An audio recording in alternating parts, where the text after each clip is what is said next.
invisível. Não tem jeito. Ele tinha que abstrair. Porque senão ele não demonstra, como eu também não demonstro, por que eu mando uma foguete à Lua, por que o dia ainda não amanheceu e já são 9 horas. É possível que eu veja o fenômeno, que eu veja o que está acontecendo? Tipo assim, é possível sem buscar o invisível que eu veja a explicação de que é o Sol, que não é o Sol, mano, é a Terra. Eu posso ver essa explicação? Não da Terra, mas é claro que na física, se eu tiver o poder de ir lá fora, você vai ver quem gira em torno de quem e mais quens que giram em torno de quens do que você imaginava lá fora. Mas na economia política não tem microscópio, não tem telescópio, não tem solvente químico que mostre a mais-valia essa questão. Não há a menor possibilidade de se enxergar, nem o trabalho abstrato.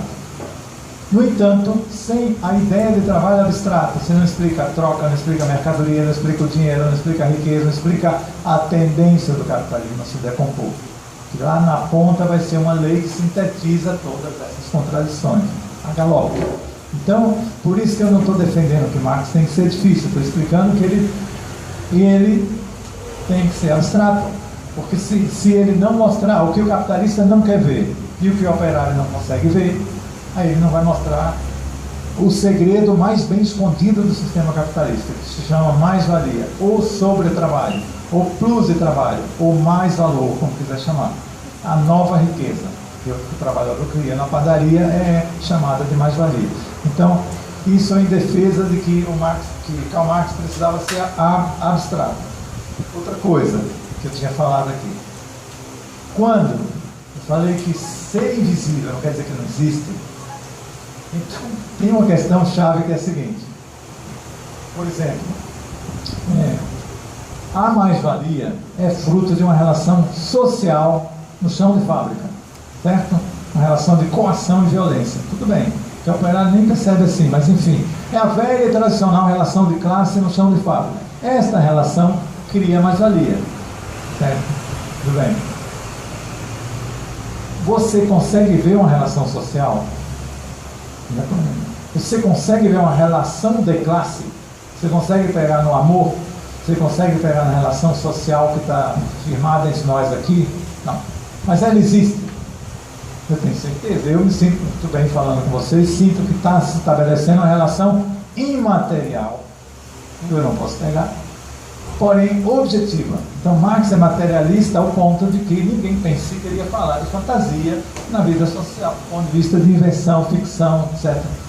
Nem teledramaturgia. Ele ia falar de objetividade. Então, o Capital é um livro que traça a ciência da sociedade moderna na forma de leis objetivas, porém não necessariamente visíveis. Essa é a questão. Então, imaterial, porém objetivo. É essa relação que existe aqui. E é a relação do chão de fábrica. Há indícios, é claro que há indícios para dizer o que eu estou falando. Se você vê um casal se tratando bem durante muito tempo, você deduz, há uma relação de amor, são indícios. Mas você continua sem poder pegar na relação de amor. E no caso da chão de fábrica, há indícios sim que ali tem uma suprema sacanagem. Há indícios. Mesmo que o operário, de forma cordata, vai para lá atrás do salário para comprar as mercadorias para ele viver, mesmo que ele vá para lá dizendo que se ele não for ele morre de fome, que é necessário, e mesmo que ele vá para lá achando que ser fichado é a coisa mais gloriosa da vida dele, que finalmente ele saiu da mendicância. Não importa o discurso, há indícios de que essa relação que está sendo descrita como uma relação social, portanto, você não palpa, há indícios de que alguma coisa está fora de lugar, provando o contrário do que as pessoas pensam, do que o capitalista fala e do que o operário alienado vai falar. Importa. Então, a importância do capital tem muito a ver, e a dificuldade do capital tem muito a ver com isso. Só que depois que você mastiga, fica muito fácil. Então, a ideia que eu queria insistir, agora eu vou passar para um exemplo mais danado, digamos assim, que vai abusar um pouco da inteligência, vamos chamar assim. Eu vou falar de uma ilha e tal, o pessoal que vivia numa ilha. Então, para tentar, desculpe, mas não é tentando ser infantil, eu estou tentando passar uma ideia para os iniciantes, certo? Que é uma ideia que tem a ver com o fato de que as coisas que não aparecem no discurso e na consciência das pessoas, não, sociedade e classe não quer dizer que não existam, mas agora eu vou discutir a questão da lei do valor, a questão do preço, a questão do mercado, a questão da relação social de troca. O exemplo é o seguinte: suponha que dois grupos de pessoas vão para duas ilhas diferentes, pessoas, que elas não vão ter como viver, exceto por uma reserva que elas levam. Um grupo vai para uma ilha A, onde vai travar relações de mercado. Um grupo vai para uma ilha B, onde não vai existir mercado, tá certo? Então o pessoal que vai para a ilha A vai levar uma poupança para durar um tempo, faca, fósforo, ou um pouco de alguma coisa, para sobreviver até fazer a opção de vida deles, que no caso de uns vai ser viver de troca, então vão inaugurar o mercado, coitado. No caso do outro, da ilha B, vão inaugurar a vida baseada num plano, que é como viviam os povos primitivos em muito mais tempo do que a gente imagina. Os pele vermelhos, os iroqueses, Yanomami, todas essas tribos da Austrália, do mundo inteiro, que existiram muito antes de nós, viviam segundo um plano. Reuniam na assembleia da tribo, o que fosse, traçavam, vai fazer uma canoa, vai fazer isso, vai pescar, vai fazer não sei o quê, e aí a vida era levada de forma objetiva, a sociedade vivia de acordo com um plano. É claro que se você viajar no tempo, você vai dizer, mas tinha um sacerdote, tinha um lance de tradição, que o mais velho recebe mais. Era um plano. Você não pode exigir de uma sociedade pobre e bem primitiva que o plano fosse soviético, digamos. Mas era semi, pré. O fato é esse: um grupo vai para a ilha A e vai viver de acordo com o plano. Um grupo vai para a ilha B e vai instaurar o mercado. Como é que é a coisa? O da ilha B, galera, cada um para um lado, cada um pega um pedaço de terra para chamar de seu, onde quiser, na beira do córrego, tem umas briguinhas, mas cada um pega um pedaço de terra para chamar de seu e vai plantar, produzir sandália, o que você conseguir, vai dar fósforo, fogo, água, diabo. Água não se produz, mas se engarrafa. Então, o pessoal desta ilha A, dessa ilha B, não sei mais, enfim, da ilha do mercado, eles vão começar a desenvolver, vão ter que fazer o seguinte: ninguém vive sozinho. Vamos partir desse pressuposto para duas ilhas. Ninguém vive. Tipo, você não produz tudo que você precisa nem numa situação limite dessa, certo? O fogo, o fósforo, a sandália, uma pele, alguma coisa, um shampoo, enfim, você tem que se apoiar nos demais para fazer a transação de viver. Isso se chama socialização, se quiser. Qual a maneira dessa ilha do mercado se socializar? Eles não querem se reunir para fazer um plano. Cada um para a sua terra, vai viver em paz, vai ser livre. Eles gostam de chamar assim: nós vamos viver sobre o império da mão invisível do mercado. Se tivesse um sacerdote, um intelectual deles, ia falar isso. Eu proclamo hoje o dia zero da sociedade livre que vai trabalhar sob a mão invisível do mercado. Não é ainda Adam Smith, é a mão invisível do mercado, nós. E vamos trocar, velho, nós vamos trocar. Eu precisar de pele, eu vou caçar alguma coisa e troco. Aí o cara vai, aonde? Se você está na sua terrinha, não, vai ter uma feira, eu queria uma feira, todo sábado à tarde a galera se encontra para trocar o que precisa. Com essa opção, assim, porque isso é uma historinha, eles estão optando por uma sociedade mercantil de produtores independentes, certo? Que é uma coisa que nunca existiu como modo de produção, por isso que é um exemplo problemático, mas enfim, acompanha. A sociedade mercantil de produtores independentes, cada um é um produtor privado, vai produzir de forma artesanal ou agrícola alguma coisa e vai em busca do mercado, chama feira, pegar o que ele precisa, porque ninguém vive sozinho. A galera da outra ilha se reúne e diz: aqui rola plano, vamos ver o que é que cada um sabe fazer, o que cada um vai pegar, o que é que a gente precisa, vamos fazer de cara um alojamento maior, coletivo, vamos começar poupando a nossa poupança, trabalhando em comum, dividindo o trabalho da forma que a gente acha. Quem é a gente? O coletivo. Então eles instauraram uma sociedade sem mediação. Nesta sociedade não existe mediação, não existe fantasmagoria, não existe fetichismo, nada, não vive de feitiço nenhum, porque o que eles vão fazer é uma canoa, a canoa se chama canoa é uma canoa, mas no outro lado, a canoa não é uma canoa, é uma mercadoria. Então aqui nesse lugar que tem um plano, tudo que eles falarem é o que existe realmente. Então não vai ter troca, não vai ter valor de troca. nada vai receber uma função diferente do que ela tem objetivamente. As relações sociais são, se quiser chamar, avançando no tempo, autênticas. São relações sociais diretas. O produto social é um produto reconhecido como social desde o nascedouro. Tudo que for feito é social e coletivo. E na de lá, o que o cara produzir na sua terra, no seu local, não é ainda um produto social. Ele produziu sozinho, é um produtor privado, seria um burguês, uma unidade de produção privada, e esse produto ainda não se sabe, veja bem a questão, se vai ser legitimado pelo mercado. Tipo, o cara produziu uma pele de capivara para trocar por, sei lá, querosene ou o que for, mas ele não sabe se a pele de capivara vai ser validada pelo raio do mercado. Então ele precisa, vou fazer 3 peles porque eu preciso de mais querosene, de mais sandália, de mais pele para o inverno. Mas será que, esse será que indica que ele vive no mundo da anarquia? Ele nunca explana. Então ele vai ser regido pelo quê? A pergunta para vocês é essa. Na outra ilha é muito claro que vai ter um plano consciente do coletivo que vai dirigir a vida social. Ok, a resposta está na cara. E na resposta do outro, quem é que vai regularizar a relação social e a vida econômica desta sociedade? Então é um ente extra, é um Deus chamado mercado.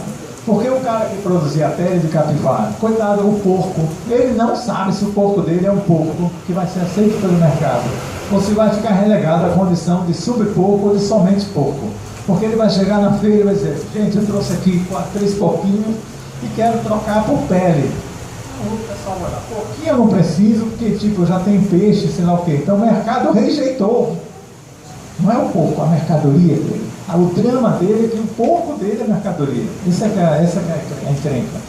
E tudo que esses caras produzirem é mercadoria, ou seja, é um porco que tem um valor de útil, o porco tem utilidade, comer, assim como livro, né, ler, mas ele também tem um valor de troca. E aí vem a questão seguinte, quando ele chegar na feira com o porquinho dele, quanto vale o porco? É uma questão que no núcleo não tem. No outra ilha, o porco é um porco, a rosa é uma rosa, assim sucessivamente. Então não tem essa discussão. Essa discussão é fantasmagórica para o grupo que vive de acordo com o plano. No lado de cá, o que eu quero chamar a atenção, a relação, veja bem, isso é a mensagem que eu queria discutir. A relação social travada pela galera do mercado impõe que eles tenham que viver sob o império da lei do valor. Ou seja, a relação de troca é uma relação, antes de ser troca, é social. A turma vai travar uma relação social mediada pela troca. Então ela vai ser coisificada necessariamente. Quem vai para o mercado? Você acha que é o quem? É o porco mercadoria que vai encontrar com a pele mercadoria. Então, quem está atrás do corpo, do porco, é claro que é o criador. Mas quem dirige não é o criador. O criador vai ficar à mercê de se o porco ou a pele de capivara dele vai ser aceito ou não. Então quem manda nele é a pele. Não, que agora é mercadoria, por favor. Quem manda nele é mercadoria, porco, ele não sabe o que será da vida dele. Vou dar um exemplo. Suponha que o cara, acostumado a ir no mercado, e agora em crise, porque tem alguém doente, resolveu produzir todo o esforço de guerra dele até a próxima feira, caçar todas as capivaras, transformar em pele, colher no mercado para ver se consegue trocar pelos bens que ele precisa para a família dele. Vai acontecer que não querem pele, vai acontecer que ele vai quebrar, e aí você tem a contraface do mercado, desigualdade social engendrada necessariamente pelo mão invisível do mercado. Não precisa nem ter burguesia ainda. O mercado gera desigualdade, e gera falência, e gera carência, e gera escassez. A pergunta é a seguinte, a outra ilha vai conhecer escassez tirando a natureza, tirando o raio, tirando alguma força? Não, porque o menos que tiver divide. Eles fazem um plano também, não são burros, são humanos. Então eles fazem planos esperando a natureza e tudo mais para não passarem escassez. E principalmente eles não conhecem o feitiço da mercadoria. E o de cá, sabe o que ele vai dizer quando deu tudo errado? Que a pele não achou mercado, que a pele não achou comprador, que a pele... Ele vai dizer, foi o destino, foi Deus, se tiver isso na cabeça já, Ele é muito precoce, mas enfim, se ele tiver o destino, a divina providência, foi Deus, alguma força extra-comunidade. Então veja só que a mercadoria introduz pela porta dos fundos ou pela porta da frente, você escolhe, a ideia de que o seu destino você não dirige, o de lá dirige, através do plano. Mas aqui no reino da mercadoria você não dirige o seu destino, porque ele é policiado, dirigido pela mercadoria. Quando você pega tudo que você faz é mercadoria, e a mercadoria te dirige. E tem mais, não há relação social, humana, não há relação pessoal. Dá para entender isso? No caso da ilha de lá, que faz o plano, a relação é pessoal. Fulano, não sei o que, fulano, papapá, papapá, o que você sabe fazer? Canoa, você caça, você não sei o que. Então há uma conversa pessoal, as pessoas são pessoais, redundância. No de cá não há pessoas. O cara produz privadamente no pedaço de terra ou no artesanato dele. Então, aquela produção, ela não vai ser, ela vai para o mercado como coisa, vai conversar com outra coisa, pode ser que da conversa saia um sucesso na venda, etc. Pode ser que saia desgraça, mas é uma desgraça que você vem e não sabe de onde, porque o mercado tipo, é um Deus, uma coisa fora da comunidade, está fora do controle. Então essa comunidade cedeu a condição de sujeito coletivo ao mercado. Essa é a questão. A outra é a mercadoria. Como é que o cara sabe, certo, que uma pele de capivara vale uma galinha e não duas? Uma pergunta, vamos colocar no absurdo que fica mais didático. Se um cara chegar e disser, e a minha galinha é minha, tudo bem, estou aqui na feira, mas eu só troco por 200 peles de capivara, o que vai acontecer com ele? Tirando a opção, camisa de força, essas coisas, o que vai acontecer? Adianta, não vai trocar. Então, aí ele vai baixar, até chegar numa equivalência. Isso é uma lei por cima dos homens. Essa lei os homens não desenham, que é a lei do valor. A lei da equivalência das trocas. Ele vai ter que baixar até chegar num nivelamento onde o mercado, esse ente, certo, aceita que uma galinha, tudo bem, é uma pele ou duas de capivara, mas não vai ser 20, nem 50, nem 100. E se disserem que vai ser meia pele, é ele que não quer. Então tem um lance de que vai haver um equilíbrio médio, aonde uma mercadoria só é trocada pelo que ela vale. E aí o que é que está sendo falado aí? Como é que é o valor da mercadoria? Como é que sabe qual é o valor da mercadoria? Como é que eu sei que eu não troco uma Poncam por um Porsche? Por um BMW? Não há ninguém que troca. Então, como é que eu sei? Qual é a distância? O que é que diferencia uma Poncam, uma caneta de um BMW? Essa é a questão. Você vai ter que comparar. A primeira coisa é que quando você vai trocar o porquinho pela pele de capivara, você está comparando. O porquinho você não enxerga mais. Ninguém fala mais do porquinho. Quanto você dá por ele, virou ele. Aí quantas peles, quanta mercadoria sua você dá pela mercadoria minha, é assim que se fala no mercado. Aí vai haver o seguinte lance. Eu acho que o meu porquinho vale mais do que a sua pele de capivara. De onde vem essa ideia? Se o cara não é maluco. O que é que tem que me iguala duas coisas que absolutamente são diferentes? É o tempo de trabalho humano que você leva para produzir, criar um porquinho, e o tempo que o cara caçar e secar a pele da capivara. Então esse tempo o cara capta, é intuitivo, ele vai começar a captar, e depois se ele não captar ele vai deduzir. Então ele deduz que a capivara não vale uma galinha, uma pele de capivara vale uma galinha, mas não vale meia, etc, etc. É o tempo de trabalho que deu para fazer. Então, pergunta capciosa. Essa lei foi desenhada pelos homens? Cai em algum manual de alguma tribo, de alguma assembleia de tribo que estabeleceu? Não. Ela não é feita pelos homens. Você troca, quando você chega, aí você para trocar, surge o valor de troca. O valor de troca surge na troca. Então quando você vai trocar, você compara, ele é produzido, ele vem da produção, é claro que ele vem da produção. Mas para ele se realizar, para ele acontecer, você tem que comparar. Na comparação, você está comparando uma coisa abstrata. Por que eu falo isso? Porque é que na comparação de uma coisa concreta, como é a pele de capivara, pelo porco, eu estou comparando uma coisa abstrata, se os dois são bem concretos e bem específicos. Um porco não é uma pele, um capivara. Por que eu não estou comparando o porco mais? e sim o tempo de trabalho que está embutido, envelopado naquela mercadoria, que coitado, é pouco mais. Então, o tempo de trabalho abstrato, porque se fosse concreto seria pouco. É o tempo que deu para produzir esta mercadoria pouco. Então eu vou comparar tempo de trabalho humano abstrato médio. O que é a palavra média fundamental? Porque se um preguiçoso produzir uma pele de capivara durante um ano, aí ele vai chegar lá e vai alegar que levou um ano para caçar a capivara e secar a pele. Alguém vai, fora a opção de camisa de força, alguém vai levar ele a sério? Meu, isso é preguiça, não quero, não aceito. Porque ele está dizendo que a pele dele vale 50 galinhas, mais ou menos isso. Então ninguém aceita. Então não rola que a preguiça, isso, aquilo, não, que nada interfere. O que interfere é quanto tempo de trabalho humano está concentrado nesta mercadoria para dizer que ela vale um porco, mais não sei o quê. Mais adiante eles vão criar o dinheiro, é claro. Que é uma mercadoria que reflete o valor das outras. Dinheiro é uma mercadoria na qual se espelha outra, para eu não levar. Você vai estar na aldeia, você vai levar uma vaca lá nos confins para trocar por 60 galões de vinho. Aí daí a vaca você leva. Agora os 60 galões, então, tem um momento que neguinho inventa o dinheiro, primeiro como comodidade, mas fatalmente ele vai refletir o valor das várias mercadorias, vai ser um equivalente geral, mas eu não vou entrar em dinheiro que nem meu tempo permitiria. Quanto tempo tem? Então, o que eu estou tentando... Né? Pode falar. Então, vamos correr. Então, nesses dois acampamentos, vamos chamar assim, o que ficou em jogo foi, primeiro, que a relação mercantil é uma relação primeiramente social, uma relação social que vai ser feita através de coisas, uma relação que coisifica, desporquifica, entendeu? Essas coisas deixam de ser concretas, vão falir valor abstrato.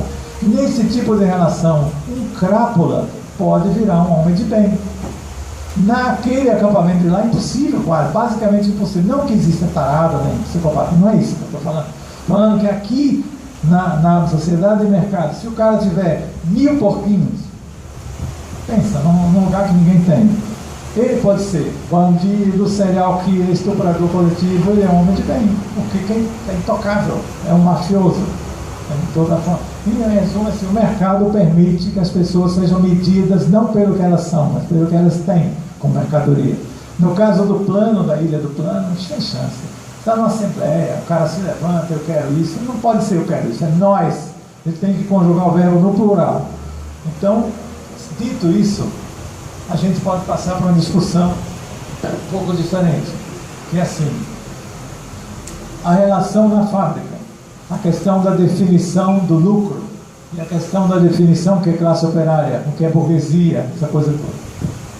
Se você imaginar na fábrica, eu tenho uma notícia do Globo de dias atrás, está muito longe para vocês verem, mas dias atrás apareceu, a semana passada, esse empresário carioca, e aí a manchete, a cara dele, detrás dele tem umas 60, 90 máquinas de costurar, detrás dele, e ele é mostrado como um homem de bem, como falava, né? Na verdade, de bem é outro adjetivo, mas enfim, ele aparece como um homem de bem, e na manchete embaixo diz assim, seu fulano, dono de uma confecção, uma fábrica, Maurício Resgenhout, viu as vendas caírem e cortou 60 dos 90 funcionários. A frase desse diz assim, na crise a roupa fica em segundo plano. Não se falou de ser humano. Então, a questão é exatamente essa. Eu quero discutir essa peça, mas eu queria remontar a uma coisa que o Marx falava, que a gente evitasse discutir o capital de forma muito abstrata, que aí eu vou a partir do exemplo dele, mas vou fazer uma rápida viagem, que é o seguinte, um dia, a mulher de um amigo de Marx, Kugelmann, ginecologista, a mulher na casa o Marx estava na casa dele, Hanover, e a mulher pergunta como é que ela fazia para ler um livro tão difícil, é um mantra, como é que ela fazia?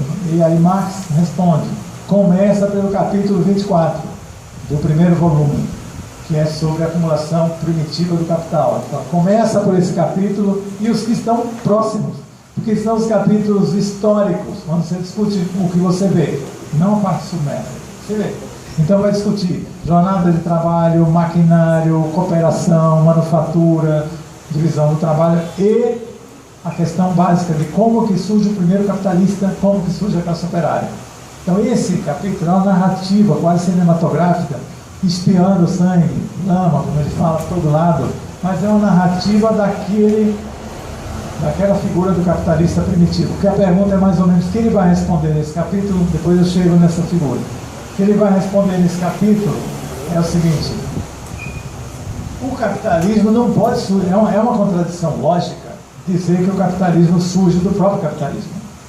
Certo? Então a primeira fortuna, o primeiro capitalista, mais ou menos. Então, como surgem as primeiras fortunas capitalistas? Essa é a questão que ele vai trabalhar. E como surge a classe operária? O que é a classe operária?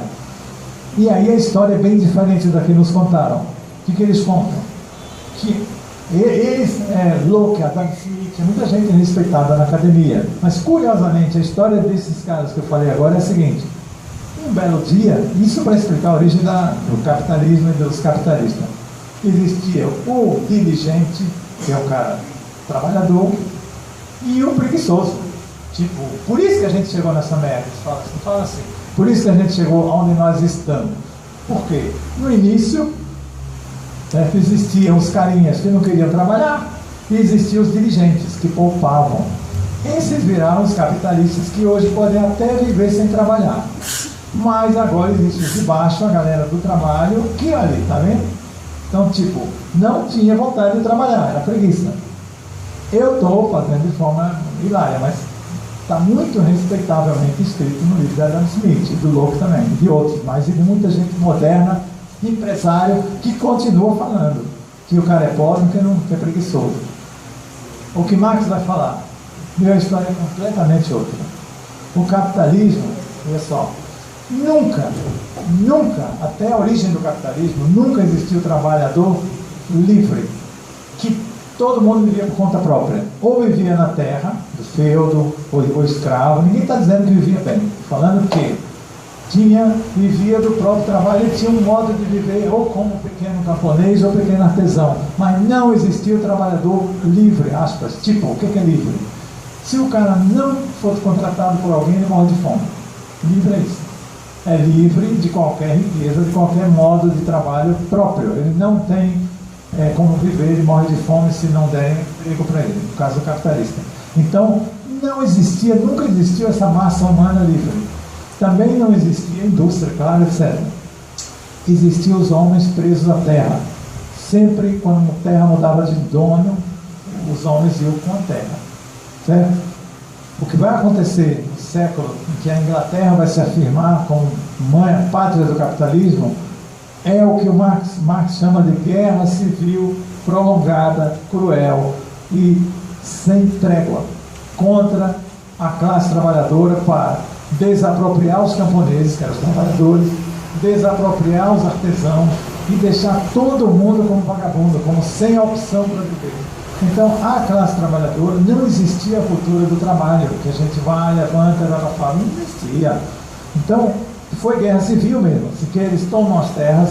No caso particular, surge na Inglaterra e não na China, não no Brasil, porque a Inglaterra estava naquele momento tirando lã dos carneiros para mandar para um país chamado Flandres, que começou a produzir tecidos. Então a Inglaterra tosqueava o carneiro e mandava para a Holanda, que tinha as indústrias leves lá para cima, que é o norte da Europa. De tanto tosquear carneiro, isso começou a dar dinheiro, eles começaram a espalhar, fazer cercamento, espalhar a produção de carneiro e expulsar o camponês. E também invejar, começar a produzir indústria têxtil também. Porque você tem um carneiro, uma fábrica. Então começou a desenvolver a indústria têxtil na Inglaterra, mas o principal que eu quero chegar é que foi nesse país, de forma redonda, didática, clássica, que começou a desapropriação dos trabalhadores. A partir daí, ninguém mais vivia por conta própria. Então, o produtor individual foi expropriado. É a expropriação em massa de quem vivia do trabalho próprio na terra ou no artesanato. Foi em massa. E, ao mesmo tempo, o saque nas colônias. Então, A principal origem das primeiras fortunas, que ainda não são industriais, mas os primeiros caras que vão se candidatar a serem industriais, as grandes fortunas são construídas saqueando ouro, prata, matéria-prima, madeira, por aqui, nas terras coloniais. E vai ser uma sucessão de saqueadores. O primeiro, a mãe de todos os saqueadores, Espanha. Então a Espanha vai centralizar o saque mundial e vai centralizar o comércio mundial. A Espanha declina, vem Portugal. Aí Portugal declina, vem a Holanda. A Holanda declina, vem a França. A França declina, vem a Inglaterra. Mas aí a Inglaterra já vem como país industrial.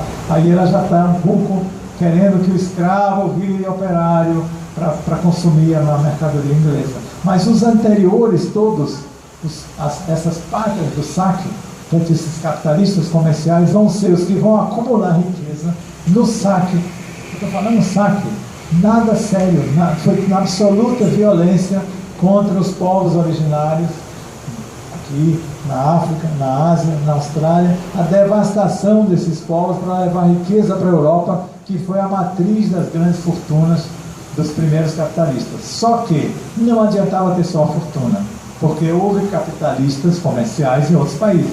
E por que na Inglaterra veio o capitalismo? Porque ali a classe dos trabalhadores estava sem a opção a não ser se entregar à fábrica mais infame que aparecesse. Por quê?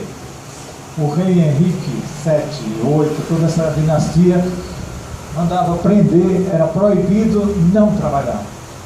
Esse mesmo sistema, que depois vai criar o Exército Industrial de Reserva e a migração, esse sistema, nas origens, ele ou trabalha ou vai preso, enforcado. Então, cansou de enforcar pessoas que tinham sido expulsas da terra e que não queriam ainda trabalhar, porque era uma infâmia absurda trabalhar nas primeiras fábricas.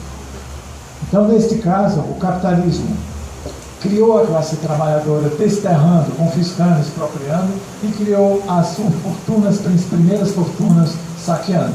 Essa é a origem digital do moderno sistema capitalista, que se vangloria de defender a liberdade e tudo mais que vocês ouvem todo dia.